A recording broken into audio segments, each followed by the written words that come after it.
Ya. Bismillahirrahmanirrahim. Saya sedang berada bersama Pak Andri ya, selaku ketua pengarah acara ya, acara kesundaan ini ya, saya kurang bisa. Pak Andri, bisa dijelaskan terkait acara ini seperti apa, Pak? Ini acara bersamaan dengan hari ulang tahun pemerintahan Provinsi Jawa Barat dan juga proklamasi kemerdekaan Republik Indonesia. Dan kebetulan kita memang sudah lama ingin mengumpulkan atau silaturahmi tokoh-tokoh dan organisasi kesundaan, dan ini sudah berjalan 4 tahun acara konsolidasi ini. Tiap tahun ya, Pak ya? Berjalan simultan saja. Kemarin itu di tempat Kang Ade Sopandi di Batu Jajar, berkumpul di tempat Cepopong, dan Prof. Ganjar memberikan tempat dan ruang pada tanggal yang bersejarah ini. Dan alhamdulillah hadir tokoh-tokoh negarawan, ada Kang Burhanuddin Abdullah, ada Laksamana Dr. Ade Sopandi, ada Kang Iwan Sulanjana, ada Kang Kacil Bimbo, dan tokoh-tokoh Ketua Polda Raden Aksan Holil, karena dia kan isu pemekarannya, ada Ipin Arifin, Ketua Abdesi, tokoh perempuan Prof. Ferry, dan macam-macam. Dan ini merupakan sebuah acara silaturahmi sekaligus konsolidasi orang Sunda, Sawala Mapak Sunda Kaharuman. Apa yang ke depan yang harus diperjuangkan, yaitu marwah atau martabat orang Sunda untuk memperjuangkan hak-hak strategisnya. Nah, hak strategis apa? Di antaranya kalau Kang Holil, Kang Ipin Arifin, Bunda Eni adalah hak-hak berkaitan dengan masalah perimbangan keuangan pusat daerah.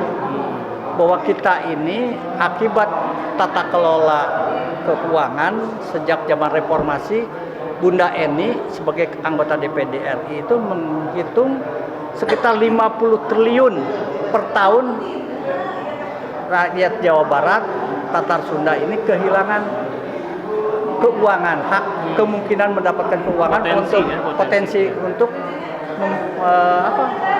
menangani masalah-masalah krusial, kemiskinan, stunting, pendidikan, kesehatan, dan lain-lain. Dari mana? Satu, sejak zaman reformasi itu ditutup moratorium pemekaran. Kita ini kurang 14 CDOB. Kalau kali 2 triliun berarti kita mendapatkan potensi 28 triliun. Kalau ditambah kita ini dibanding Jawa Tengah dan Jawa Timur, jumlah desanya kurang 2.000, berarti 2 triliun. Nah, kalau kita menghitung minta keadilan seperti Aceh, Riau, Papua yang mempunyai otonomi khusus, kita ini adalah pusat energi. Listrik ada di kita. Kita hitung listrik itu berapa menghasilkan KWH, berapa PLN mendapatkan keuntungan, itu dari listrik. Panas bumi dan lain-lain, belum dari industrinya dari kita, pajaknya diambil oleh Jakarta dan pemerintah pusat. Belum lagi kalau kita menghitung di dalam zaman modern ini adalah moneter, uang yang beredar di Jakarta, di Jawa Barat, di Banten ini berjumlah 16.000 triliun setahun. Perputaran ini kan menghasilkan ekonomi, benefit ekonomi dari sistem moneter dan fiskal. Ini berapa? Jadi kalau daerah-daerah menuntut sebuah keadilan pada pemerintah pusat, kita nggak mau rame-rame masalah pilpres dan lain-lain lah. Itu kan berebut kekuasaan. Kita minta sesuatu yang konkret saja bagi Jawa Barat, berebut keuangan atau menuntut hak keadilan perimbangan keuangan pusat untuk menangani masalah-masalah krusial di Jawa Barat. Khususnya terkait ekonomi, Pak. Langkah apa yang akan diambil setelah ini, Pak? Kita punya Dr. H.C. Burhanuddin Abdullah, Menko Opm dan Gubernur BI. kita punya Laksamana Ade, Sopandi, kita punya Cepopong, kita punya beberapa guru besar, kita beberapa banyak jenderal, kita banyak ketua asosiasi. Inilah yang harus membentuk satu kesatuan. Gunung Panangalan, Board of Trustee. Jangan sampai Jawa Barat tuh malulah sama orang Betawi. Orang Betawi kan jumlahnya walaupun dia kultur Sunda sebenarnya, itu jumlahnya hanya beberapa juta. Itu dengan kepemimpinan satu orang anggota DPD dari Babus Betawi yang itu berhasil merumuskan namanya di RUU Provinsi khusus Jakarta Raya, itu namanya Majelis Urang Betawi. Betawi sudah punya Majelis Urang Betawi. Kalau pada hari ini Jawa Barat orang Sunda merumuskan menghasilkan namanya Gunung Panamenggahan, Majelis Permusyawaratan Sunda atau Majelis Permusyawaratan Rakyat Sunda, kita akan lebih kuat. Ketua Muhammadiyah orang mana? Orang Sunda. Profesor Dr. Haidar Nasir. Orang yang ahli Pancasila, mantan Ketua BPIP, Yudi Latif. Dan Anda yang baru tahu, Ketua OSC Jenderal OSC Salib Suci Dunia yang membawahi 2000 ordo Katolik, itu orang Sunda namanya Jenderal OSC Romo Tarpin, orang Kuningan.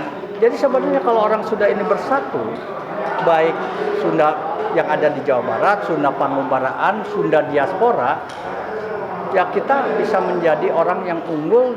Kalau Sunda mulia, maka Indonesia akan jaya. Tapi kalau Sundanya tertinggal dan tokoh-tokohnya tidak bersatu untuk mengangkat harkat martabat orang Sunda, ya perkembangan kita untuk menjadi sebuah daerah yang maju itu akan balik lagi kepada sosok pemimpin Pak dan tokoh dan sosok pemimpin. Tadi juga kan hadir Prof. Keri ya sebagai calon PJ Gubernur Jawa Barat, sebagai orang Sunda dan perempuan pertama juga untuk PJ Gubernur. Nah, harapannya apa Pak untuk ini Pak? Nah, figur perempuan itu adalah biasanya punya sifat pengayom, memperlakukan dengan rasa adil, tidak membeda-bedakan. Kalau perempuan seorang ibu, itu air susunya itu kan untuk anak manapun nanti anaknya itu menjadi bangor atau naon, tidak perlu. Tetapi dia memberikan sesuatu perawatan, pendidikan, artikan yang terbaik. Nah, makanya saya tidak aneh kalau ini gosip atau tidak, Pak Jokowi itu mengharapkan yang menjadi PJ Gubernur Jawa Barat, karena otoritas ada di beliau, yaitu Dewi Sartika Modern. Nah, dari perempuan dan memang ada gosip-gosip spiritual dan lain juga. Kesempatan Jawa Barat mempunyai figur PJ Gubernur, artinya di pasapis perempuan, adalah bagaimana kebijaksanaan, kearifan dan visi lahir batinnya Pak Jokowi. Nah, kalau Pak Jokowi mempunyai feeling yang bahwa ini satu-satunya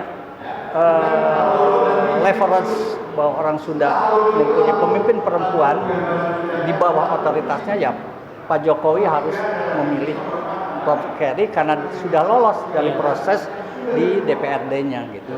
Oke. Dan untuk paguyuban Sunda ini sendiri mungkin mendukung juga ya Pak ya untuk Prof. Keri? Ya karena Prof. Keri itu kan prinsipnya dia kolaborator, orang yang gaul, orang yang dekat, orang yang menghargai senior-senior dan lain-lain, dikenal di antara tokoh-tokoh, ya insya Allah. Yeah. Insya Allah mereka kan, Kang Acil mendukung, Kang Mehmet mendukung, beberapa tokoh di sini mayoritas karena mengenal, tentu mengharapkan orang yang dikenalnya memegang jabatan strategis pada masa yang transisional ini. Siap. Pak Andre, terima kasih atas waktunya. Sama-sama. Assalamualaikum.